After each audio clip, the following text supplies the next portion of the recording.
You'd think that when Muhammad offers his followers a guaranteed path to paradise in Islam's most trusted sources, modern Muslim scholars and imams would tell Muslims about this guaranteed path to paradise. But they don't tell them. They keep it a secret. Why is that? Are they trying to keep their followers out of Jannah? Do they think there won't be enough virgins to go around? What's going on here? I don't know.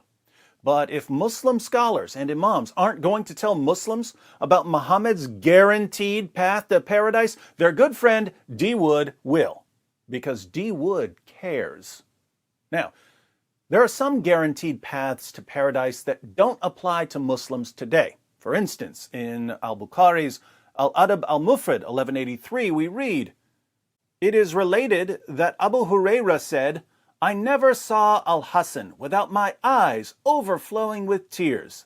That is because the Prophet, may Allah bless him and grant him peace, went out one day and I found him in the mosque. He took my hand and I went along with him. He did not speak to me until we reached the market of Banu Kainuka. He walked around it and looked. Then he left and I left with him until we reached the mosque. He sat down and wrapped himself in his garment. Then he said, 'Where is the little one? Call the little one to me.'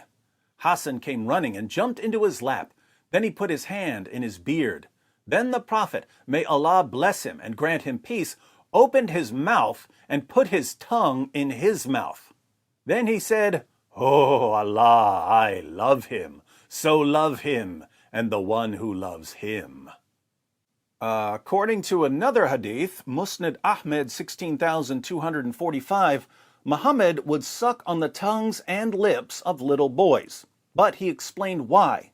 He said he guaranteed that if he sucked on a little boy's tongue or lips, that little boy's tongue or lips would never be tormented by hellfire. So Muhammad was saying that if he sucked on a little boy's tongue or lips, that little boy was guaranteed paradise. That's a path to paradise that most people don't know about. But it's not relevant to most Muslims today, since most Muslims aren't tiny little boys and Muhammad's not around to suck on their tiny little tongues and lips. We're looking for a path to paradise that's still available. And fortunately for Muslims, there are some paths to paradise that are still available. We all know that jihadis are guaranteed paradise, as Muhammad said in Sahih al-Bukhari 2787, Allah guarantees that he will admit the mujahid, the jihadi, in his cause into paradise if he is killed. Otherwise, he will return him to his home safely with rewards and war booty. But that's pretty common knowledge. We're looking for a path to paradise that Muslim leaders have kept hidden. Here's one, Sahih al-Bukhari 6807. Narrated Sahal bin Sa'ad, the Prophet said, "Whoever guarantees me the chastity of what is between his legs, i.e. his private parts, and what is between his jaws, i.e. his mouth, his tongue, I guarantee him paradise." The translator tries really hard to make this sound less creepy by adding some clarification in parentheses. He adds the chastity of his private parts and his mouth, his tongue. If we take out these additions, we see what Muhammad actually said. He said, "Whoever guarantees me what is between his legs and what is between his jaws, I guarantee him paradise." Now, this is something that Muslims should take very seriously. After all, their prophet is guaranteeing them a one-way trip to paradise if they simply guarantee him their penises, their testicles, their mouths, their tongues, and perhaps their buttholes. Same general vicinity as the penis and testicles, but on the opposite side.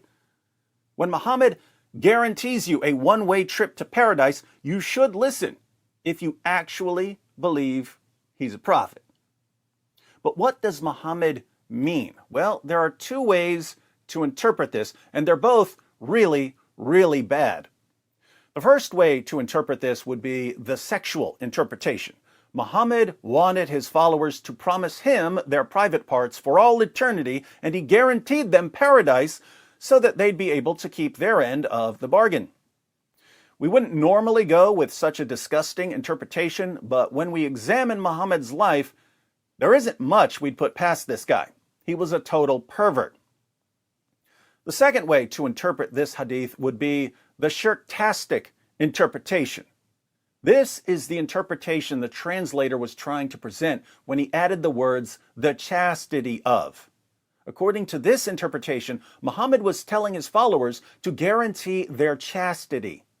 But notice, Muhammad didn't say that people who guarantee their private parts to Allah are guaranteed paradise. He said that people who guarantee their private parts to Him are guaranteed paradise. Whoever guarantees me what is between his legs and what is between his jaws, I guarantee him paradise. I thought Muhammad was just a messenger. Why is he telling his followers to promise their penises and testicles and mouths and tongues and, frankly, their buttholes to him rather than to Allah? He's just a messenger, right? You know what we call a messenger today? We call him a mailman. Muhammad is supposed to be a mailman delivering a message from someone else. Imagine a president or a prime minister, let's say the president of the United States, sending you a letter. The mailman brings you the letter. That was his job, getting the letter to you. But suppose the mailman all of a sudden says, hey, if you guarantee your private parts to me, the mailman, I can guarantee you a permanent room at the White House. Wouldn't you start thinking to yourself, wait a minute, you're the mailman. You deliver the message. You don't decide who gets to live in the White House, and it makes no sense to pledge our private parts to you. For someone who claims that Allah has no partner, Muhammad sure does act like he's Allah's partner. You don't promise your private parts to Allah, you promise them to a pervert, Muhammad. And if you promise your privates to a pretend prophet, he guarantees you paradise. Pretty impressive. Muhammad can just bypass the judgment of Allah and guarantee you paradise as long as you promise him your private parts. Clearly, if the shirktastic interpretation is correct, Muhammad is committing and promoting shirk, associating partners, namely himself, with Allah.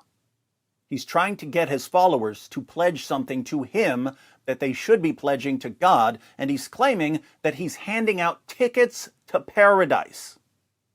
Anyone who obeys Muhammad here is guilty of shirk. Again, there are only two ways to interpret this hadith. Either it's sexually perverted or it's shirk. Which is worse, according to Islam? Shirk is worse than sexual perversion. So Muslims shouldn't be trying to insert a pledge of chastity into this hadith. That would be shirk, because they'd be promising their private parts to a man as if their chastity is something they owe to that man.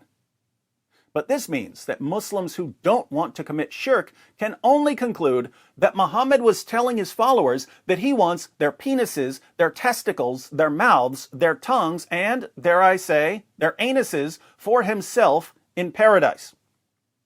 I know it sounds revolting, but those are the only options. Either Muhammad was committing and promoting shirk, the unforgivable sin, or he wants his followers to promise him their privates for some presumably perverted purpose.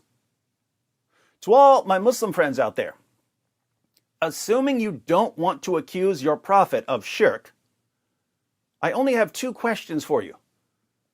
One, how bad do you want to get to Muhammad's paradise? And two, is it really worth it? You're right on that.